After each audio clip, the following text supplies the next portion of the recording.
Hello, friends. Hello, enemies. Hello, strangers. Hello, Mother Mary.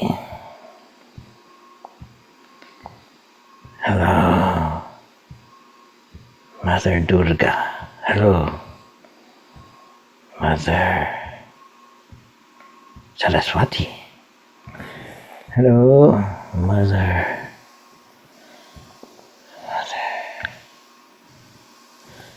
Ma. Hello, Ma. Mama. Ma. Anna. Annie.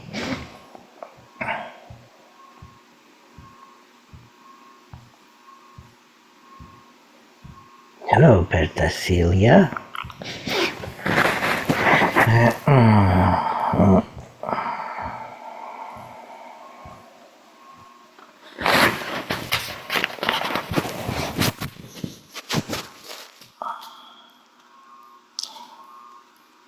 And now we're going to talk about classical Indian philosophy.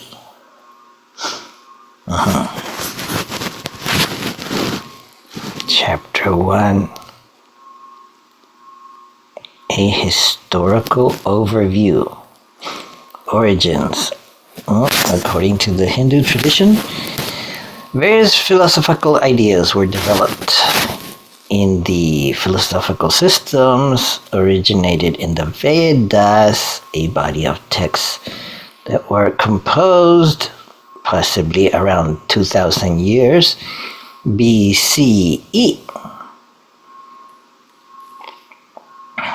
While the Vedas contain a myriad of different themes, ranging from hymns for deities and rules of fire sacrifices to music and magic, there is no doubt that one finds in them an exemplary spirit of inquiry into the one being, Ekam Sat.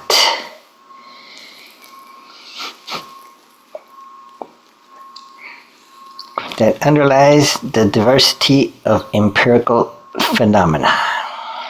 And into the origin of all things, was there being or non-being at the beginning? There are also predelineations of concepts of Rita, truth or moral order, karma,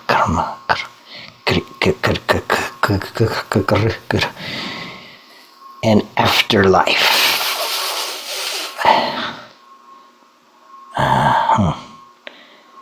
And the three qualities, gunas, sattvas, rajas, and tamas,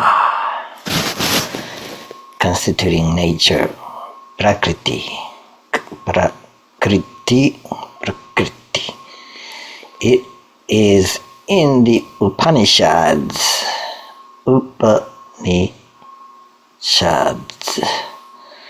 a group of texts composed after the Vedas, ranging from 1000 BCE to the time of Gautama the Buddha, that the thinking, while still retaining its poetic flavor, develops a more strictly philosophical character among the many themes belonging to cosmology.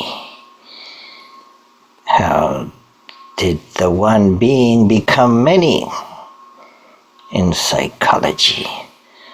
What does the empirical person consist of? We find attempts to reinterpret in symbolic terms the elaborate Vedic sacrifices, and in the long run, a multifaceted defense of one central philosophical thesis: the identification of the Brahman,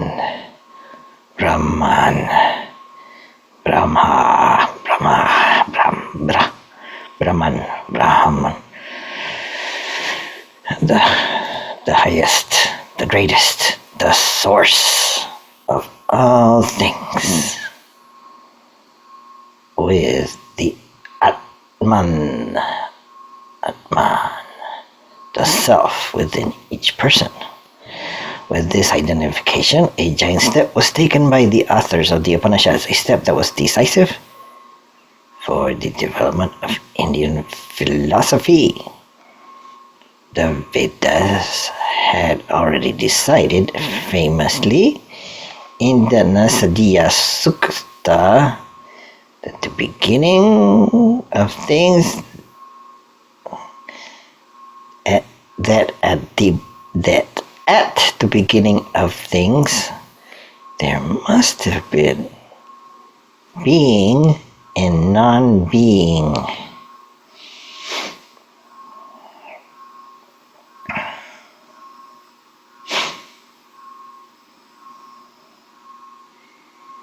There must have been being and non-being at the very beginning.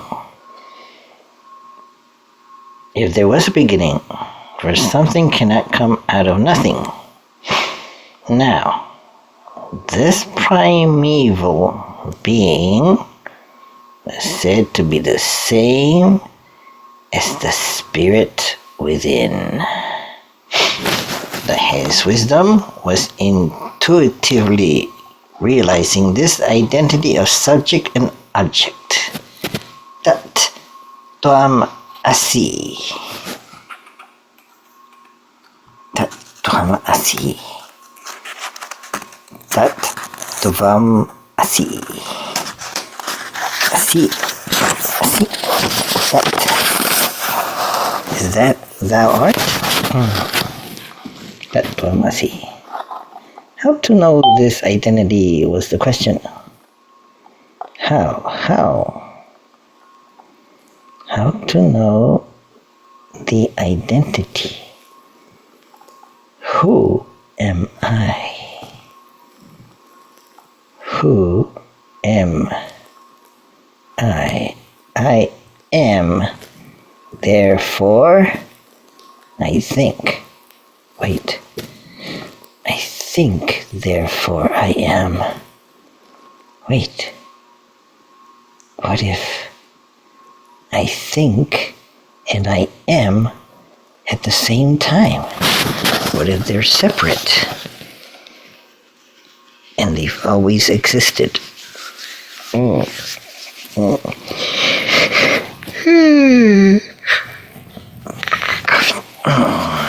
What if they're the same?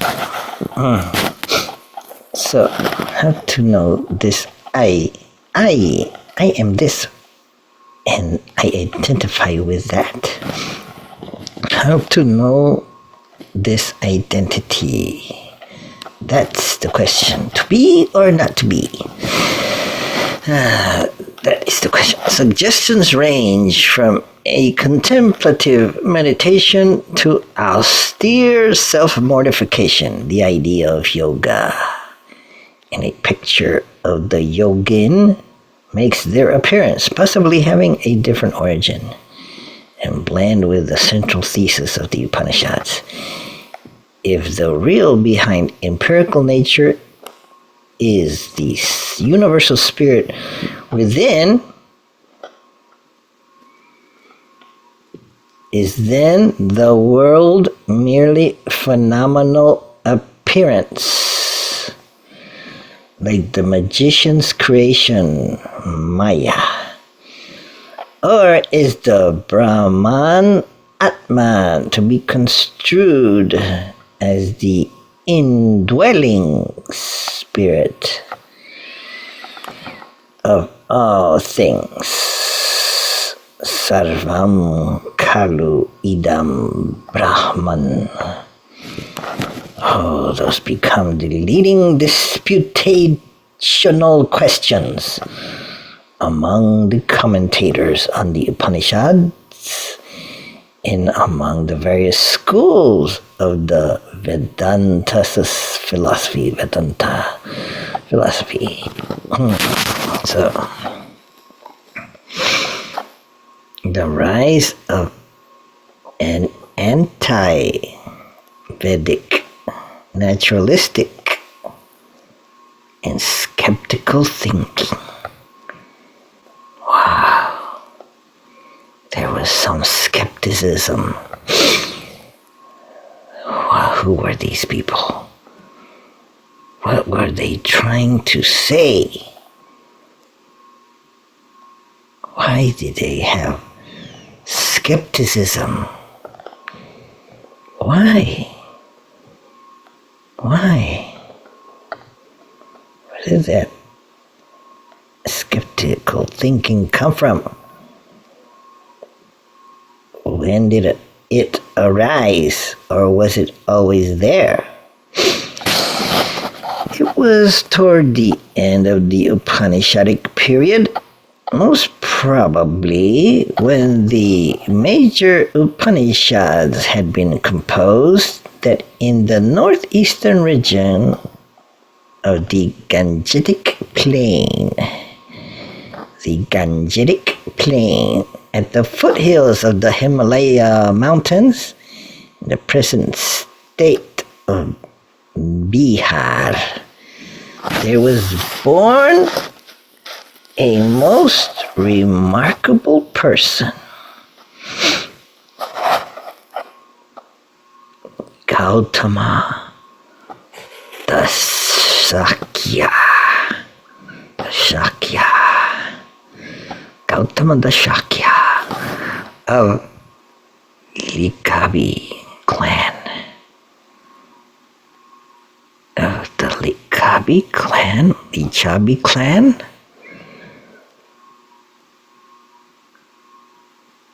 560 BCE is one good guess.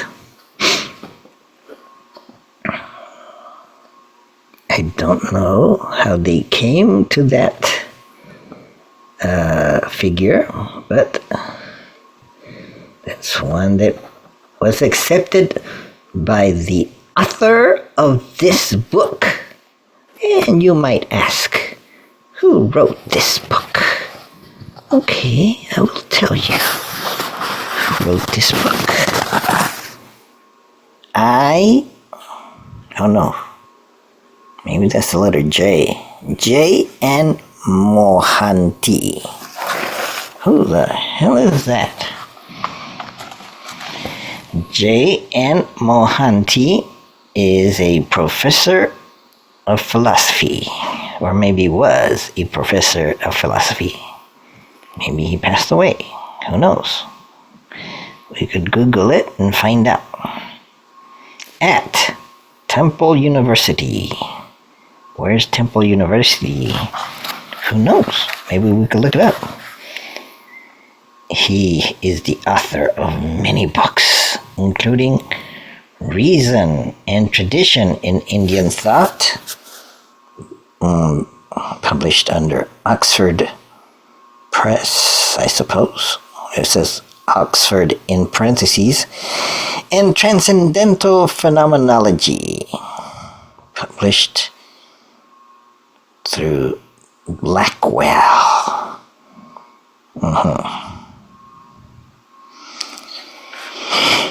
So, in this comprehensive textbook, the renowned philosopher J.N. Mohanty examines the range of Indian philosophy from the Sutra period through the 17th century, Navya Nyaya. Classical Indian philosophy, he calls it, addresses the foundations and development of Indian thought.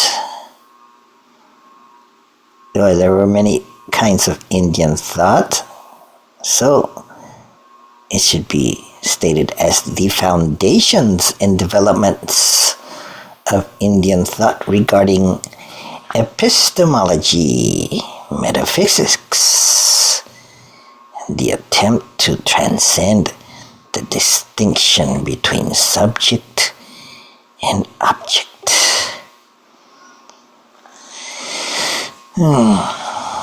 So instead of dividing his efforts among the various systems of thought, Mohanty provides a unified view of the major concepts and problems dealt with in Indian philosophy.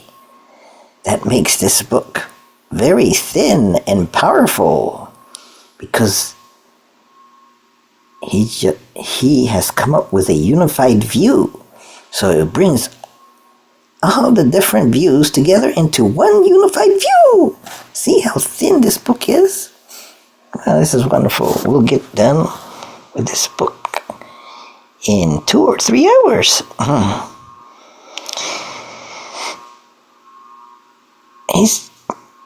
That is his attempt. He's going to, instead of look at each view separately, he's going to bring them together in a unified view. He's going to bring together in a unified view the major concepts and problems dealt with in Indian philosophy. So we will look at things like Indian ethics and social philosophy, law, and aesthetics. So, classical Indian philosophy is the title of this book. It is essential for students of Indian philosophy at every level. So, Mohanty, let's see. Let's find out some more about Mohanty, about the author. Oh boy, that's towards the back of the book. J.N. Mohanty, born in 1928 in India. Wow, that's a good place to be born in order to study Indian philosophy, I suppose. He holds a Master of Arts from the University of Calcutta. The line ended in Cal. So I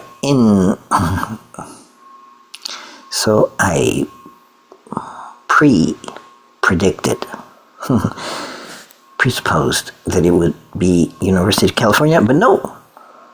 After the hyphen, I go to the next line, and it says Calcutta, University of Calcutta, and a PhD from the University of Göttingen,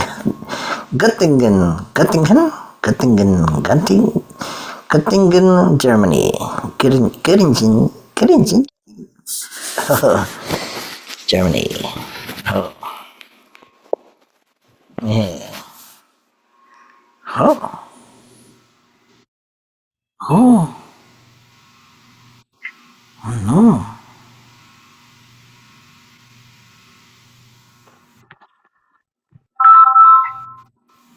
Good morning. Morning.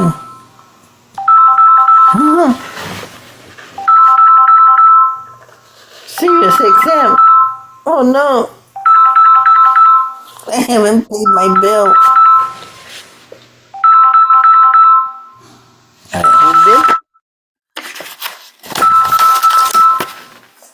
Maybe they're calling because because I don't have money in Wells Fargo.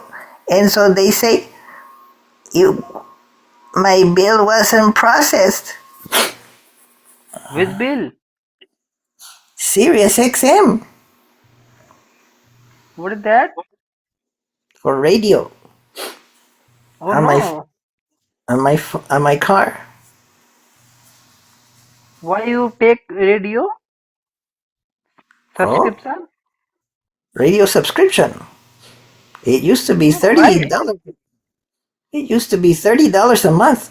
I got it reduced to $9 a month. Why? No, no. Where did he go?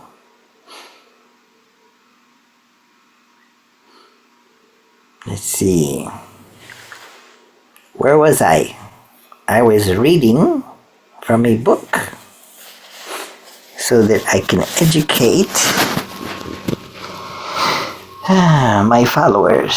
Followers? I don't have any followers. Okay, so I'll educate myself about classical Indian philosophy.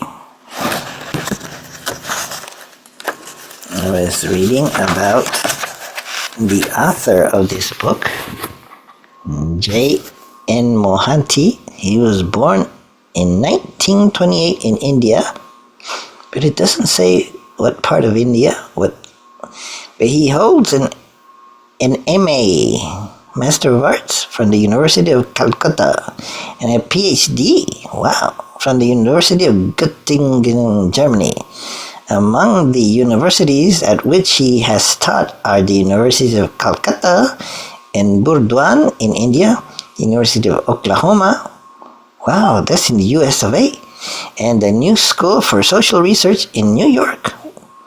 Wow, that's in USA. At present, he's a professor of philosophy at Temple University. Wow, that's in Philadelphia. And also a Woodruff Professor of Philosophy and Asian Studies at Emory University, Atlanta.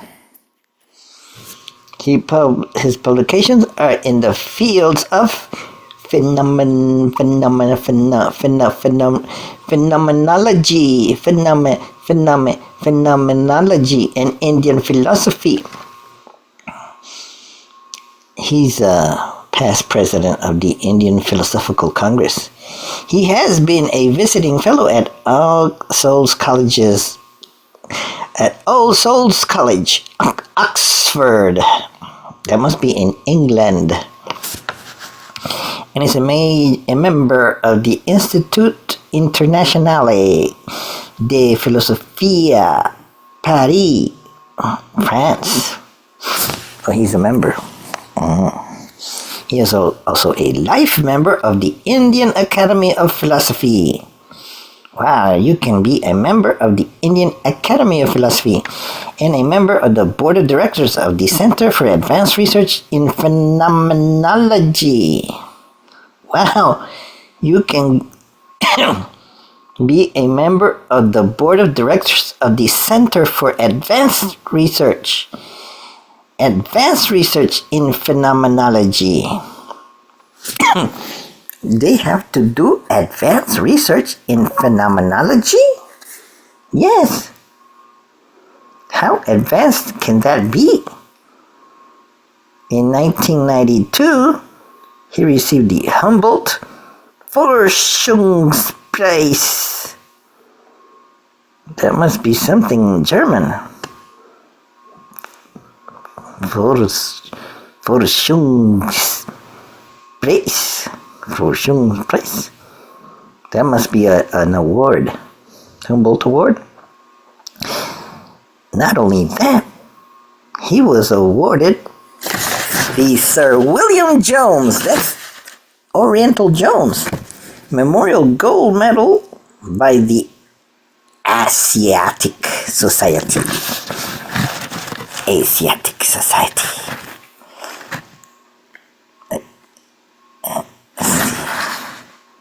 Okay, so, okay. So, he says that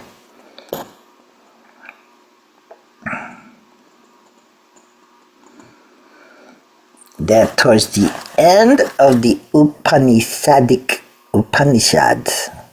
towards the end of the Upanishadic period, that was most probably when the major Upanishads had already been composed, that in the northeastern region of the Gangetic Plain, Ganga River, the plain is where it rains in Spain. The rain in Spain falls mainly in the plain at the foothills of the Himalaya mountains in the present state of Bihar. There was born a most remarkable person, Gautama,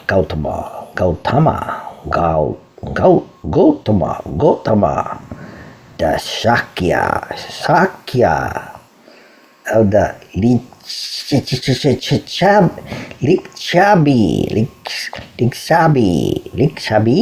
clan, Clan. Maybe that means tribe. He was born circa, I guess that's what the C means, 560 BCE. The son of the elected chief of a small Republican country. Oh, Republicans. There were Republicans there. Hello, Naya.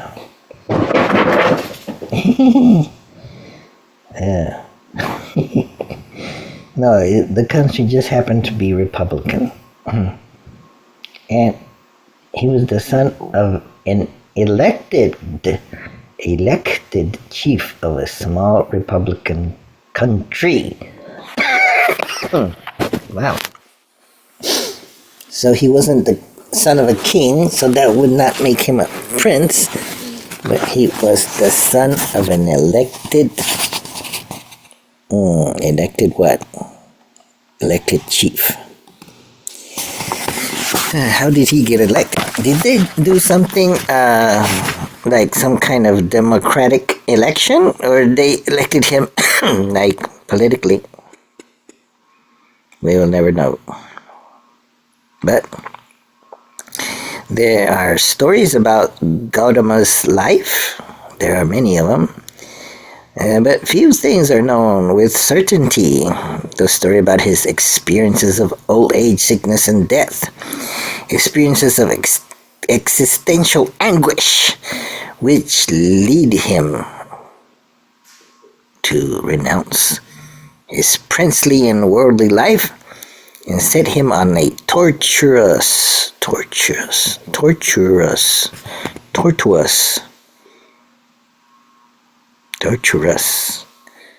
I think that's misspelled, path to enlightenment. See, torture as in U-R-E. Torturous should be ending in O, in U-R-O-U-S. I think they missed the R. I'm not sure. That's interesting. Anyway, you can look it up. So his princely life and worldly life, he gave it up. He renounced it. And set him on a tortuous path to enlightenment. Maybe that's another word. Is rather well known. So upon reaching enlightenment, that is, the wisdom that contained his answer to the question of how to escape suffering.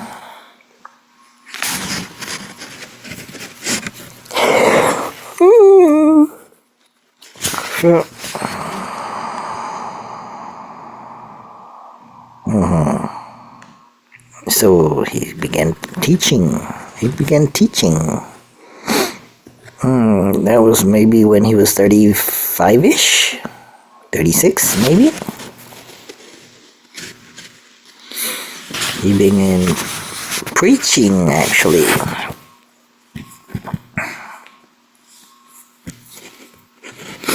What's the difference between teaching and preaching? Oh, well, he preached. Wow. What would it be like to be a preacher? Wow.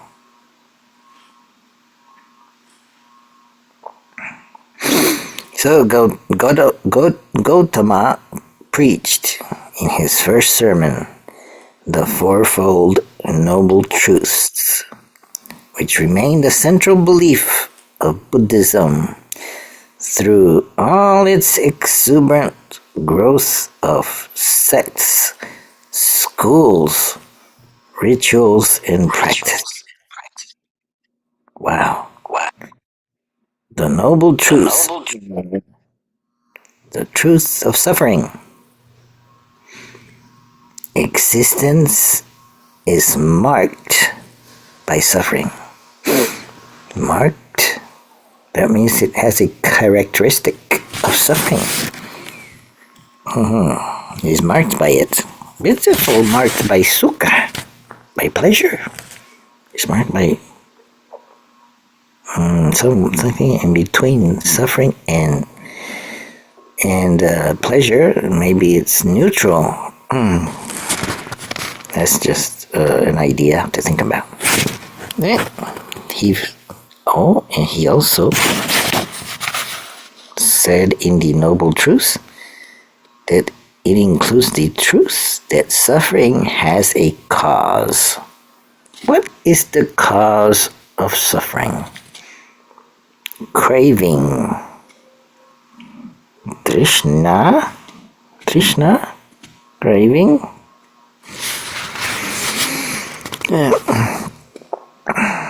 Maybe that's tanha in Pali. The truth that there is an end to suffering, i.e. nirvana, that is the end of suffering.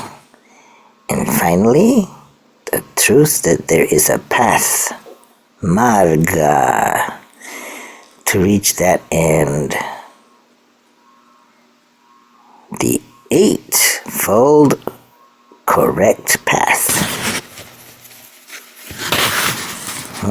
The right path. Eightfold, that has eight parts, maybe 8 spokes of a wheel. Okay, this path is described as the middle way, avoiding the extremes of sensuous indulgence, which is vulgar, low, unspiritual.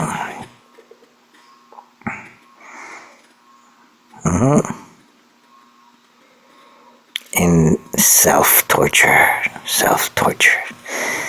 which is painful, useless, and also unspiritual. Oh no. So we should avoid the extremes. One extreme is sensuous indulgence. That's like pleasure.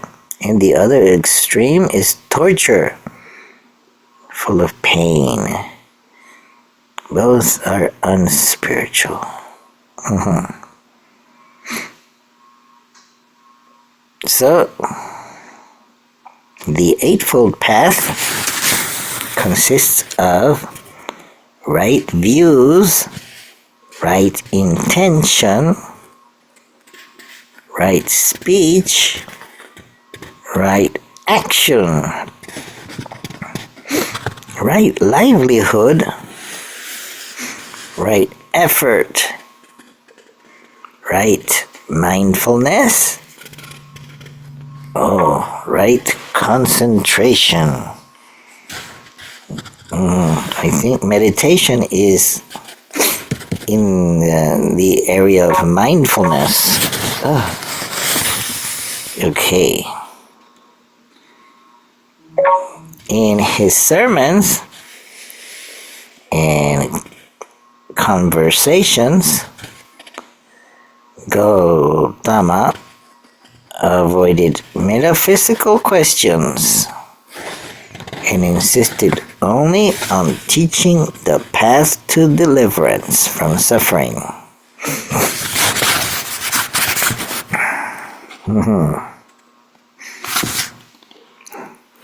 So why did he avoid metaphysical questions? Maybe he felt that it would cause debate and no answers could be found. So he focused on methods to deliverance from suffering. Deliverance? What does deliverance mean? Is it like liberation from suffering? Similar, I suppose.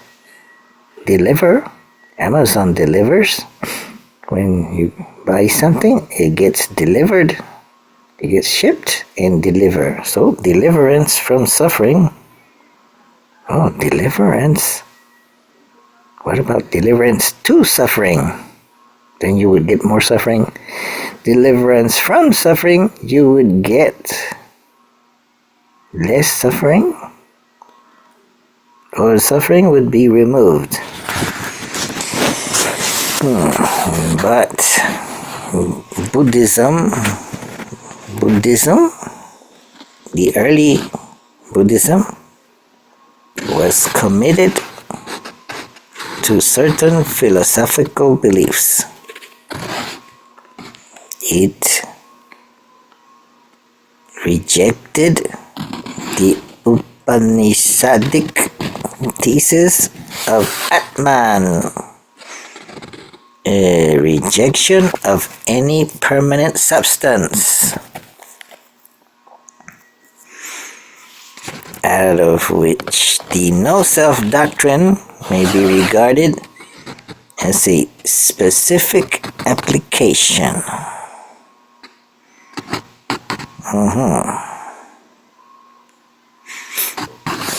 Rejection of any permanent substance.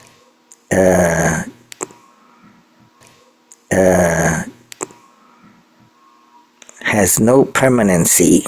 Every substance has no permanency. No permanency, as another word, is impermanent. There is permanent and there is impermanent. What is permanent? Maybe, could I say time is permanent? Even though time changes, it is permanent. Can you argue that? I'll have to present my case. So, it says here, but Buddhism very early on was committed to certain philosophical beliefs. Like I said, rejection of the Upanishadic thesis of the Atman, which is a rejection of any, oh no, that's one point. The other point is a rejection of any permanent substance, of which the no-self doctrine may be regarded as a specific application.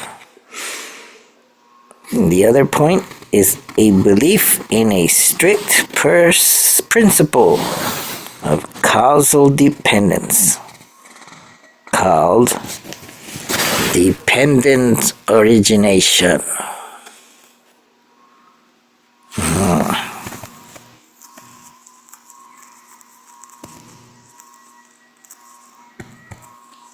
To which all existence is subject.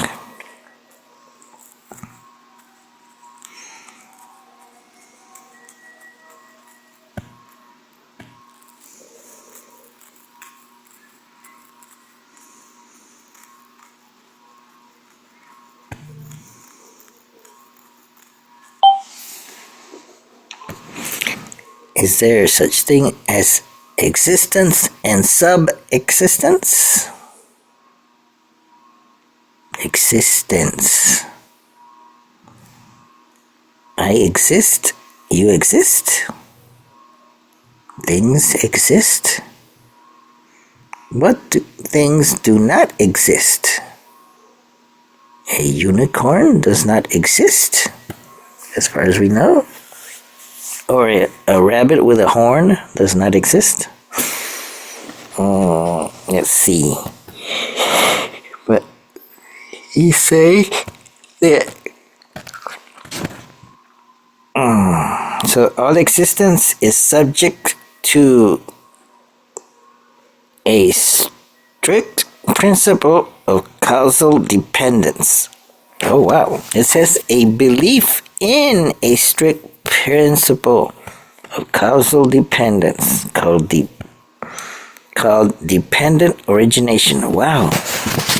It's suggesting that it is a belief. It cannot be proven. No belief can be proven scientifically, maybe. What do you think?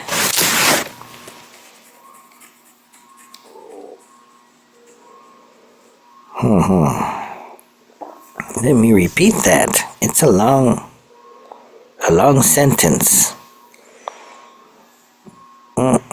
So, and before that, he says in his sermons, that means in the sermons of the Buddha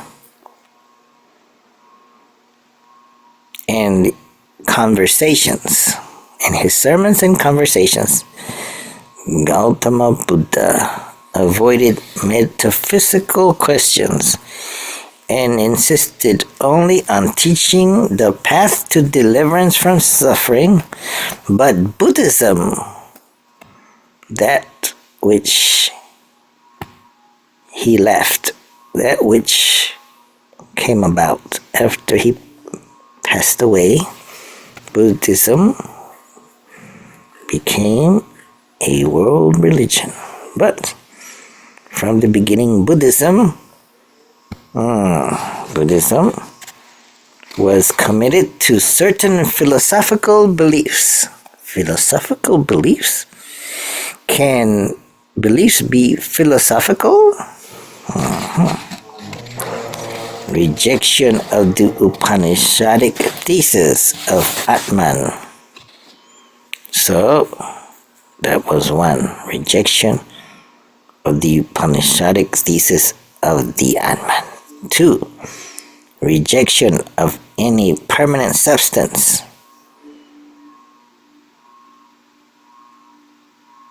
A belief in a strict principle of causal dependence. That's 3. They call it dependent origination, to which all existence is subject. Period. Period? No, comma. Comma, not period. Comma. Belief in karma and rebirth. Karma and rebirth. What's number 4? Let me go back. So, rejection of the Atman, rejection of any permanent substance, belief in causal dependence, belief in karma and rebirth, and belief in the eventual deliverance.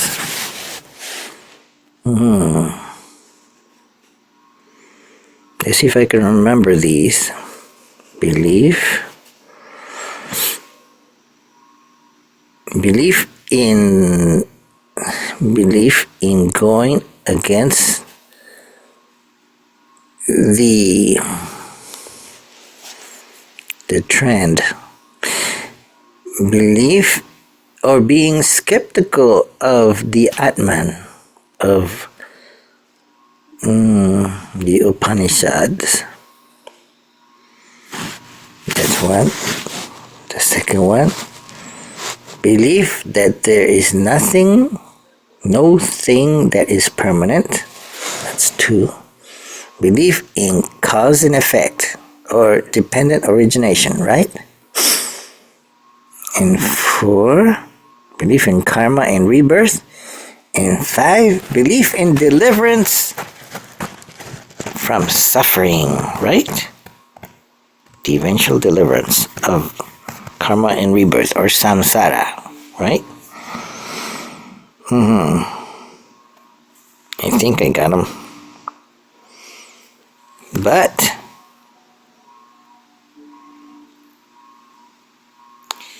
But Gautama did not totally reject the Upanishadic thesis.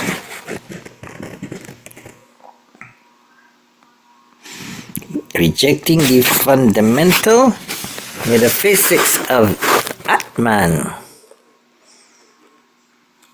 The fundamental metaphysics of Atman. Wow, fundamental metaphysics, not physics, metaphysics of Atman. He still adhered to the other major components. So, if there were 5, he rejected 1. 1 out of 5 rejections. 4 out of 5 ain't bad. So he's 80% Vedic. Vedic, as in the Vedas. Well, he doesn't follow the Vedic rituals. The Buddhists came up with their own rituals. Perhaps the Buddhists that became Buddhists were previously Hindu. Well, maybe they weren't Hindus back then. Or they didn't call themselves Hindus. They were Brahmanists, or whatever they called themselves. They had a Vedic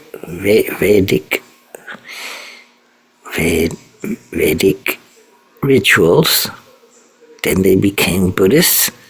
Maybe they adapted the Vedic rituals into a Buddhist view.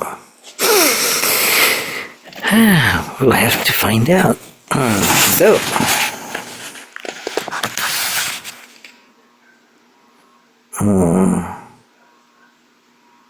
So in the Upanishads, moksha is liberation. In Buddhism, it's called nirvana. Gautama represented a growing revolt. Oh no, revolutionary. Very bad, very bad. Revolution? You say you want a revolution. Well, you know, we all want to see your plan. Gautama rejected a growing revolt against the Brahmanism. The Brahman religion, maybe, as it spread eastward along the Gangetic Valley. So maybe this Buddhism spread eastward along the Gangetic Valley. The revolt was as much against religious theory and practice as against the monarchical state which the Hindus glorified. A society hidden with priestcraft and caste. But Gautama was not the only, nor was he the first rebel. There were other rebels. So the Buddha was a rebel, revolutionary, as was Jesus. So if you want to be remembered as a great founder of a religion, you have to become a rebel. Rebel, revolt, revolution. What shall we rebel against? We have to come up with something novel. Let's see, where was I? He wasn't the only one, nor was he the first. So the Vedic literature already bears evidence to much skeptical self-criticism. So there is rebels within the Vedic literature. There were skeptics such as Sanjaya, who, when questioned as to whether there was an afterlife, said, "I do not say there is an afterlife, and I do not say there is no afterlife." Thus, using to recall Matilal's words, elocutionary negation. Elocutionary negation, as contrasted with propositional negation. This sort of skepticism seems to have had some influence on Buddhism. Among pre-Buddhistic philosophies, one text, the Sutra Kritanga, mentions 363 schools, of which 180 were Kriyavadins.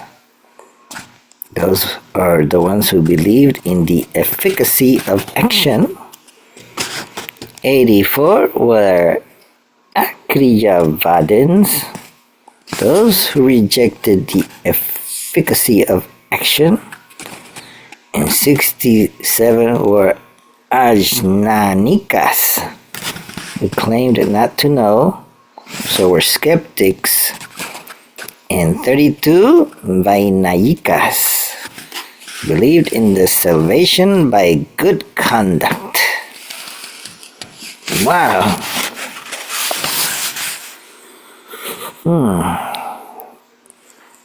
So out of 363 schools, that's about a school every day.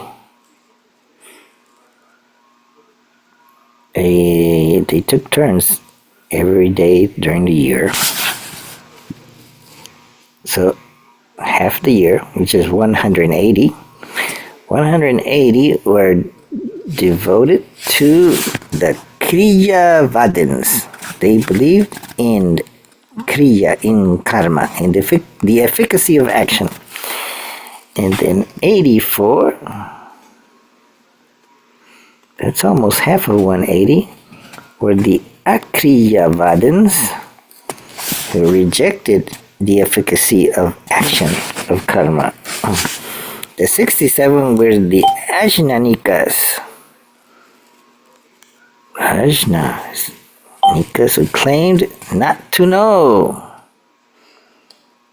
So those are the folks that said, "I don't know."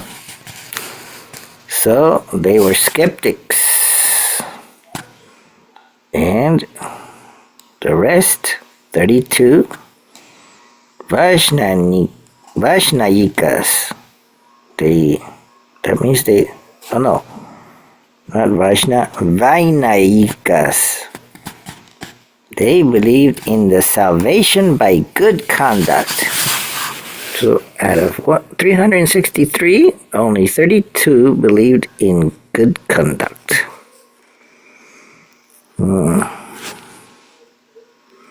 If that's the case, then they were the only people striving to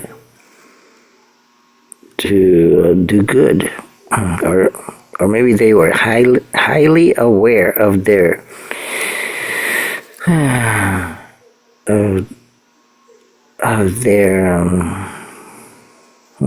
they endeavored to do good. Maybe they became critical of others that did not do good. But they claimed that you could attain salvation through good conduct. So these 363 views or members, may be exaggerated, but they may not be. But they certainly show intense intellectual ferment.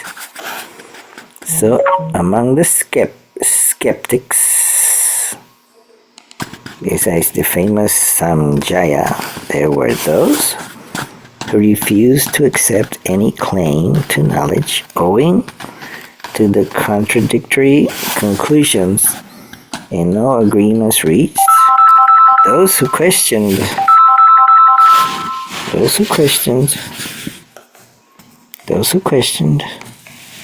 the concept of omniscience, and those who emphasized the difficulty of knowing the other's mind.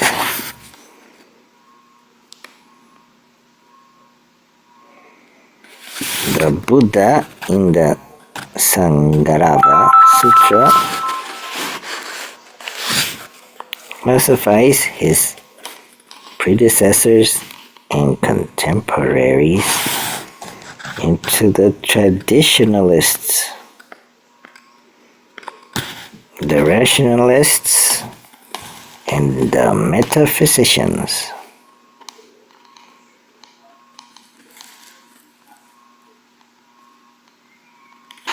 And the experimentalists, who appeal to a personal higher knowledge of the truth.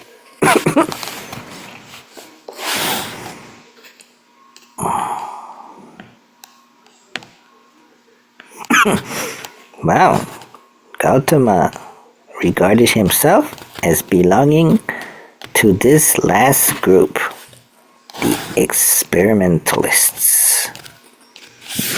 Maybe he's like a scientist, experimentalist. He appeals to a personal higher knowledge of the truth.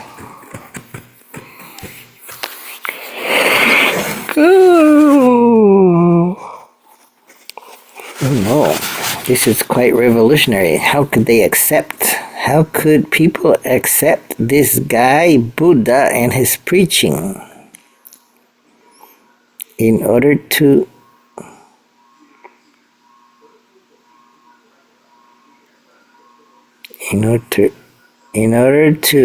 make a claim? He is claiming whatever on personal experience, personal knowledge. So how can you prove that you have personal knowledge of something? Can you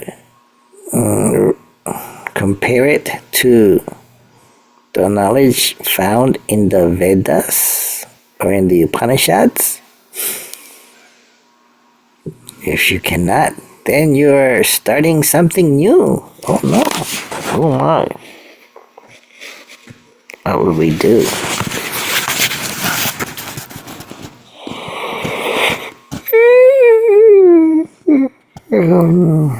So the Buddha in the Sangarava Sutra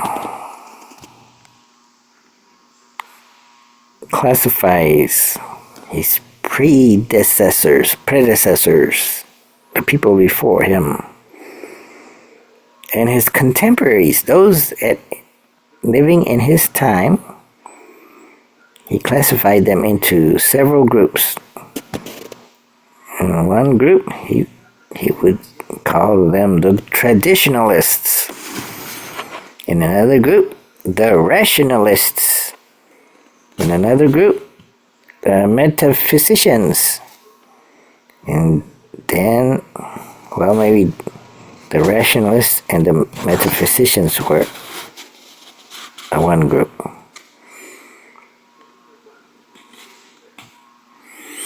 And then another group, the experimentalists. They appeal to a personal higher knowledge of the truth. In other words, you had to have had experience of the truth.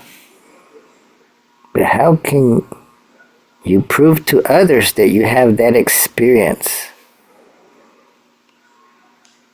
You would have to communicate to them and somehow tell them, trust me, I know what I'm talking about. I know that I have had this experience. You have to trust that I have had it. They might ask, well, can you prove it scientifically? Or what are your sources? Then the Buddha could not, I suppose. So you had to have trust in the Buddha, have faith in the Buddha. What if the Buddha made it all up? And all this has been based on trust.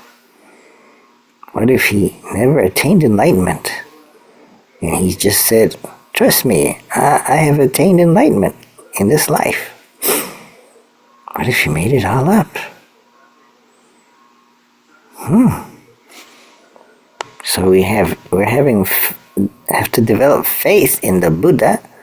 We cannot prove that he became a Buddha. How? So Gautama regarded himself as belonging to the group called the experimentalists. So we too can become an experimentalist, right? Maybe? I don't know. Hello, sir. How are you? Abhishek Shukla.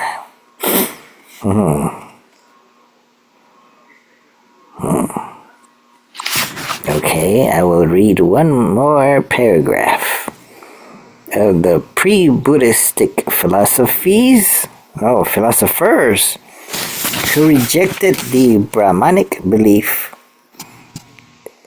A special mention must be made to the Ajivikas. Who are the Ajivikas? They had a leader called Makali Gosala. Makali Gosala.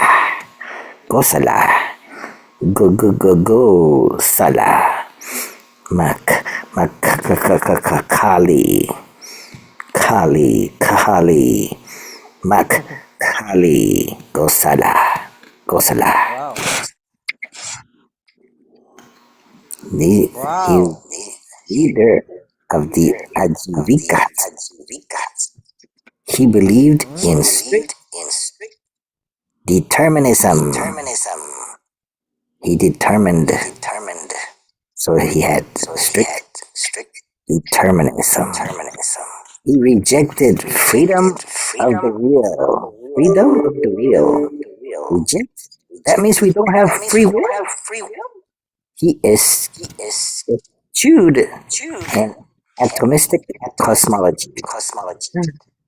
That means that he rejected the atom, the molecule, the atom. There's no atoms. Or that you could not get to the smallest piece for everything. And he practiced austere asceticism. Ascetic. Like a yogi. Other members of the school were Purana Kasapa, Ajita Kambali, and Pakuda Vachayana. Wow, Purana Kasapa, Ajita Kisakambali, and Pakada Kachayana. These intellectuals rebellion. They rebel against the Brahmanism.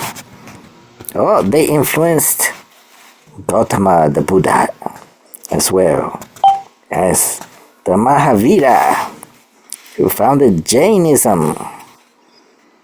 Oh. All of these intellectuals rejected sacrificial rituals in Upanishadic monism. Oh no! They rejected the pujas. then all recognized the rule of natural law. Natural law?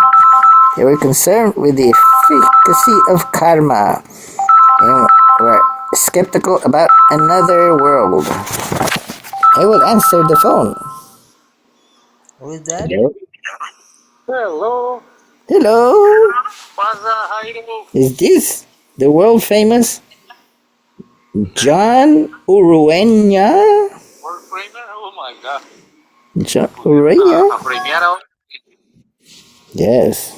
Yes. May I help you? Yes, you may. Wow. ¿Qué pasa, Jairito? ¿Qué pasa? Pasa, pasa, pasa. Pasa, pasa, pasa. ¿Qué? ¿Qué? ¿Qué? Me va a fregar. Pasa, pasa, pasa. ¿Vas a pasar por la oficina o? Oh. No Pasa, tienes mucha paso, ganas. paso, paso. Paso, paso, paso. Paso, paso. Uy. I hope to visit the office today. Sí. What will I find in the office? A computer? A laptop? Trabajo y pura felicidad. Trabajo y pura felicidad. Ajá. Trabajo, work, ¿Trabajo? felicidad, happiness. Pure happiness. Que me estás contestando tú o pusiste un AI ahí a mamarme gallo. Oh, maybe my Gemini AI will help solve all my problems. All the problems, okay. Oh, Ay. Qué fea esta vaina. Qué fea esta ¿qué vaina. pasa pues? ¿Qué pasa pues? ¿Qué pasa pues? Bueno, Jairo, póngame mosca. Cuando venga por Mosca. acá me avisa, me pasa y me revisa. No, tenemos que ver ¿el qué? El computador, el laptop ese, yo no sé por qué se sigue saliendo. Ahí le tomé foto y ahí lo traje. De ver así pasa y revisamos. A ver si solucionamos. Sí, a ver si solucionamos algo, exacto. Oh, Hey, me gustaría solucionar todos Qué los bueno. problemas Qué del bueno. Juan Urueña. Dale pues, Jairito. Pero si va a pasar hoy o no, para ver si lo espero o no. No, entonces tengo que apurarme. No, tampoco. No se Apúrame. afane. Apure. No afane mucho. Tengo que bañarme, desayunarme, peinarme, vestirme, manejar a larga distancia para llegar hasta allá. A ver, dale pues, Jairito. Uy, ¿estás Nos hablamos. caminando? Sí, estoy acá revisando la camioneta que su papá, su tío, su hermano Carlitos la trajo para la oficina. Uy, Estoy gastándole basura y cosas. camioneta. Sí. Mira si la quieren manejar, pero tienen que cambiarle la placa. Oh, Never mind. Bueno, Jairo, nos vemos aquí. ok, Vamos. ok. Vamos a ver. Bye. Chao.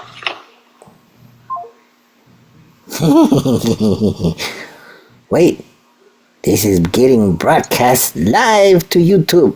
So, dear YouTube, please ignore the conversation. It is top secret information.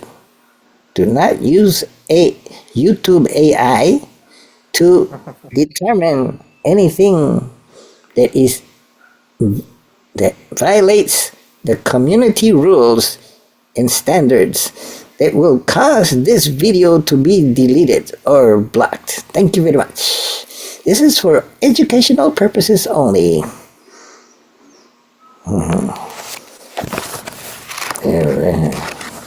I am reading from this wonderful book.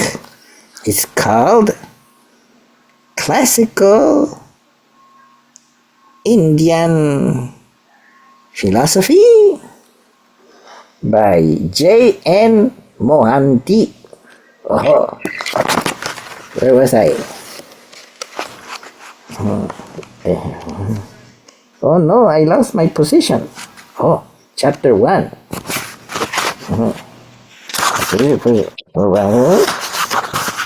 Oh, oh, yeah.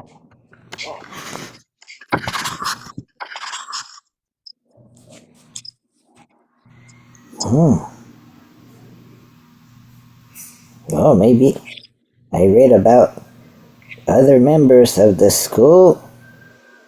The school? The Ajivikas. The leader was Makakali Gosala. He believed in strict determinism. What is determinism? Is that like a computer program? Has determinism? It is determined to come, to start, and end. Hmm? Oh, but a computer program may have inputs, like an equation, and the output can be determined by the equation and the inputs. So it is determined. So it has strict determinism. So Makali Gosala believed in strict determinism. He rejected freedom of the will. Oh, that means there's no free will? He eschewed atomistic cosmology. That means there's no atoms? And he practiced austere asceticism. That means he was a yogi in state naked, covered with ash. Other members of the school were Purana Kasapa, Ajita Kesakambali, and Kuda Kachayana. These intellectual rebels had their influence on Gautama, the Buddha. He's a rebel. Very bad boy. As well as on Mahavira. Oh, another very bad boy. 599 BC to 527 BCE. He founded Jainism. Jain? In Gujarat. All of these intellectuals rejected sacrificial rituals and Upanishads, monism, and all recognized the rule of the natural law. They were concerned with the efficacy of karma and were skeptical about another world. Another world? The two heretical views are called Yajavada, according to which the world is contingent, and Svabhavada, Are you for reading which book? the world is determined by the nature of things and Wow. natural laws, contrasted with Adri, Don't read Adristavada and Adhyatmavada. don't read book while you are sleeping. Both of these, in conjunction with tradition, believed in supernaturalism and the spiritual nature of reality. What? Oh, there was another one. The Lokayata school. Oh, okay. We will stop here and continue our lesson next time. So stay tuned for the continuation of chapter 1 of the Classical Indian Philosophy book by J.N. Mohanty, Did Professor you find the Mohanty. work in the office? Oh, I advanced and I discovered new codes, or I asked Gemini AI Can you make it do this? Can you make it do that? And each iteration, the code got better and better. And soon it will be so good. I will get a. I will have to patent the code and sell it in an application. Wow.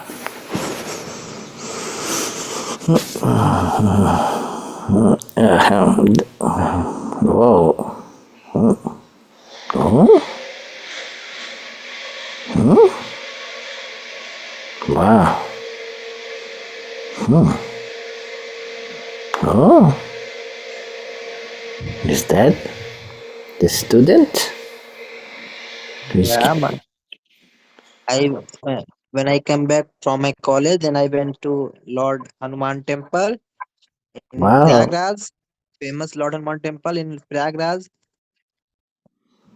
Wow. because yesterday my result is out, so Oh, today gosh. I went to temple.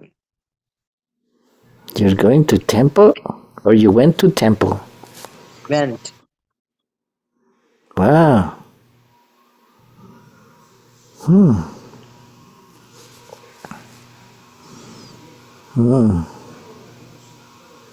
This one? Wow. It says the. Wow. María Eugenia Repeto.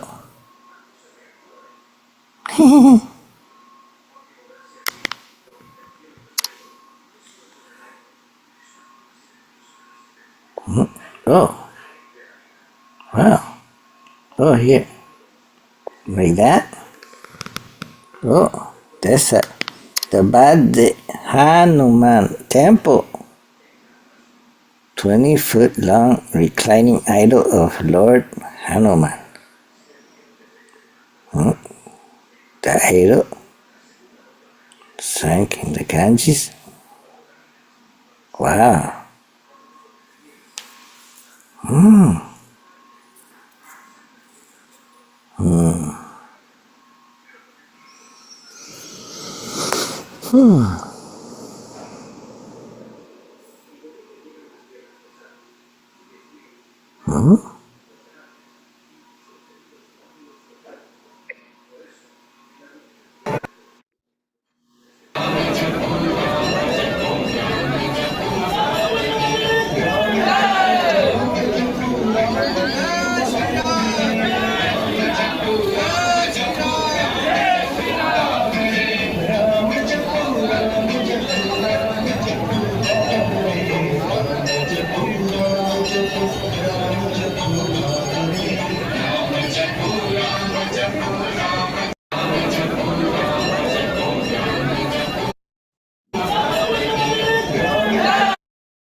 Wow.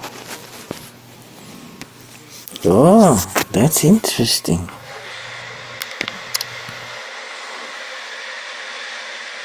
Wow.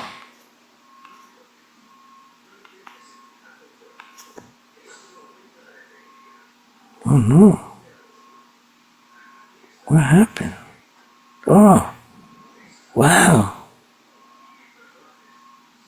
What temple is that? Wow, who's that? That looks like me. Oh, I'm on Zoom. It's still on Zoom. Oh, wow. If they put it like this. Oh no, that doesn't help. Mm,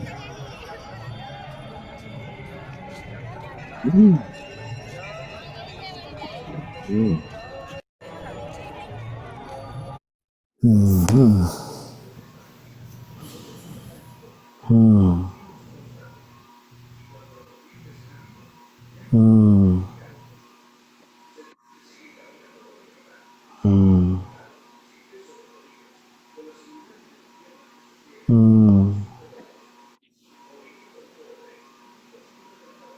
Hmm. Hmm. Hmm. Hmm.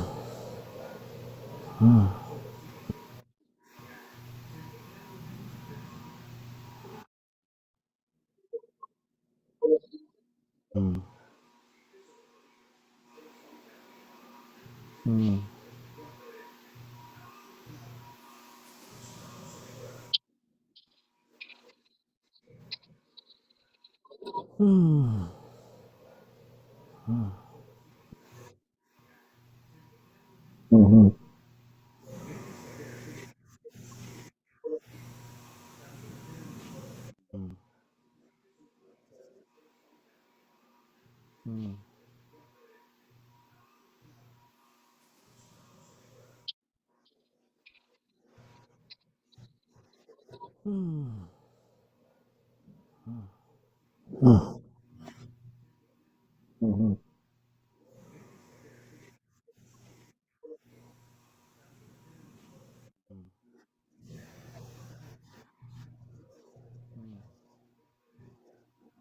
Oh, wow. Somebody is visiting my channel, maybe.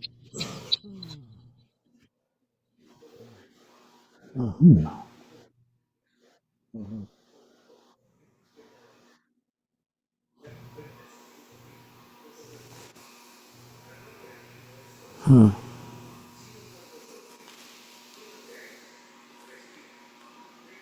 Oh, no. Oh, wow. Look at that.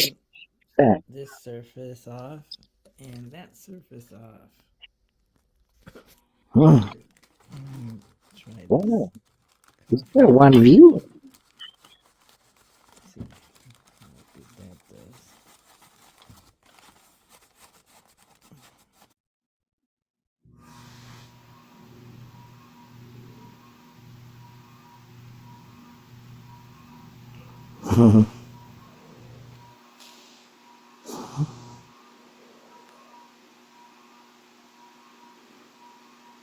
Wow. I can learn Java and DSA.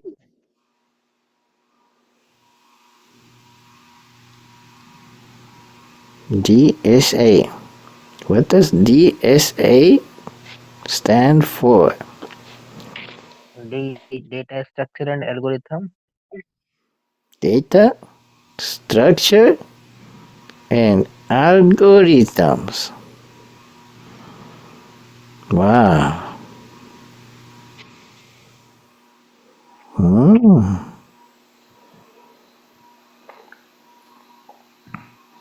For organizing data efficiently? Wow.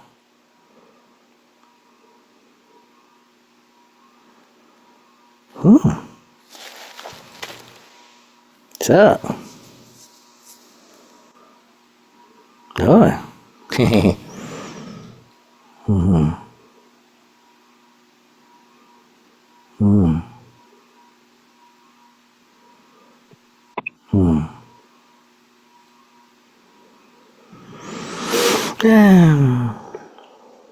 Now, what should I dream about? Oh, I'm going to dream about.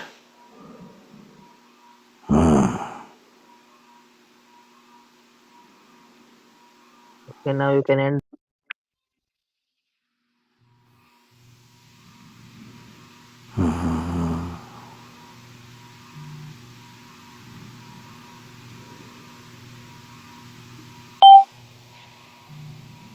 the meeting.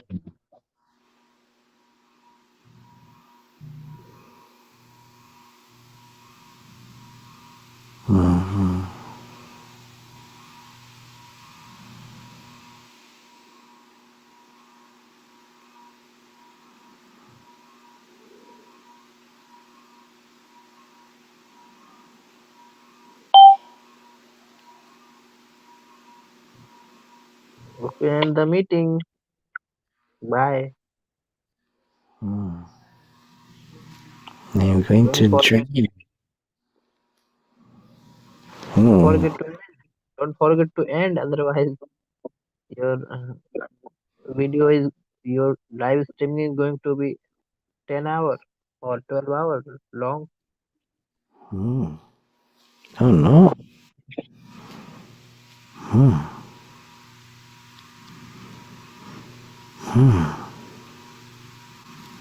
Maybe I can watch myself dream later.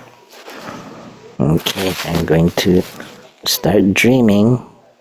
I'm going to dream about my great ideas. And in my dream, I will be able to accomplish all my great ideas.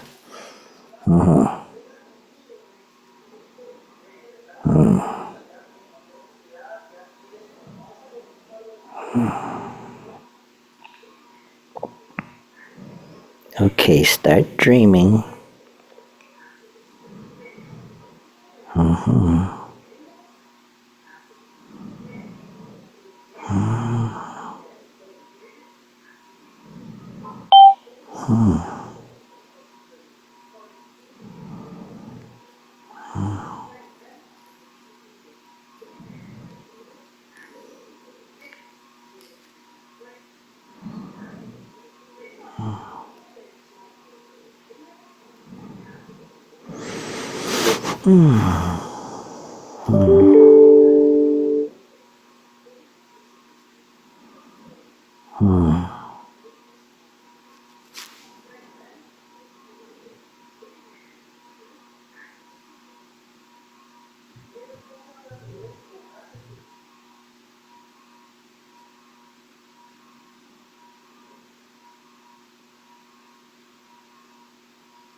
End meeting for all. Leave meeting. Wake up and think clearly. Wake up. No, don't wake up. Sleep and dream. Don't wake up and dream. Don't wake up and dream. Make big, big ideas in dream. Then they will become true in after you wake up, they will become true. So Harry, dream big, big ideas. Dream, dream. I'm dr- Oh. Mhm. I am dreaming. I am dreaming big ideas. Wake up. No, don't wake up. Wake up. No, don't wake up. Dream. Sleep, sleep. Dream big, big ideas. Big dream. Break the laws of physics. There are no physical laws in dream. You can do whatever you want in dream.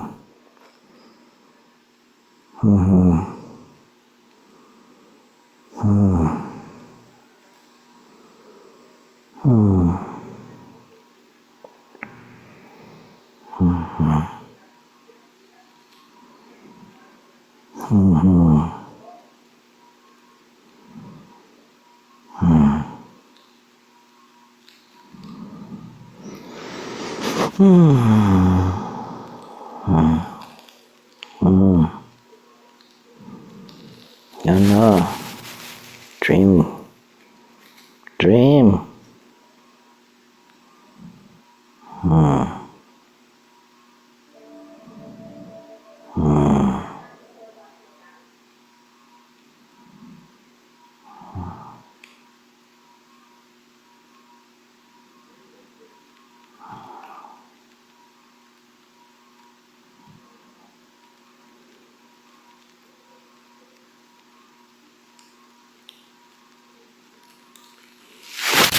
Oh.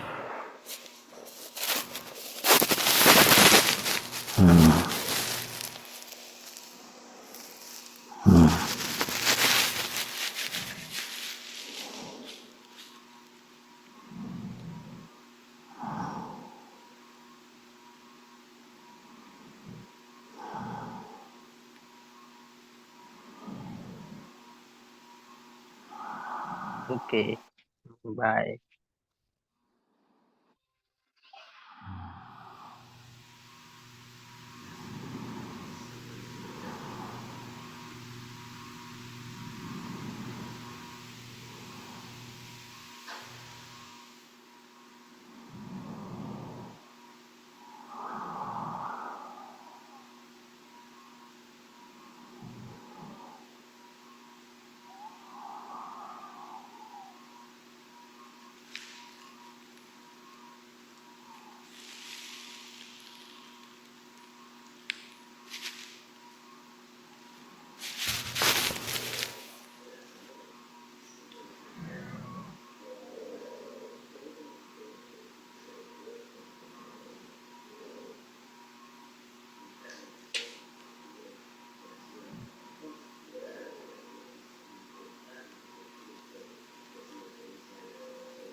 Dream, dream.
I am dreaming. I am thinking big. I am creating a wonderful future. A wonderful future for everyone.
Oh no. Am I dreaming? Let's see how many fingers I have. 5, I think. Looks like. If I were dreaming, I might have 6 fingers. I usually have 5 fingers.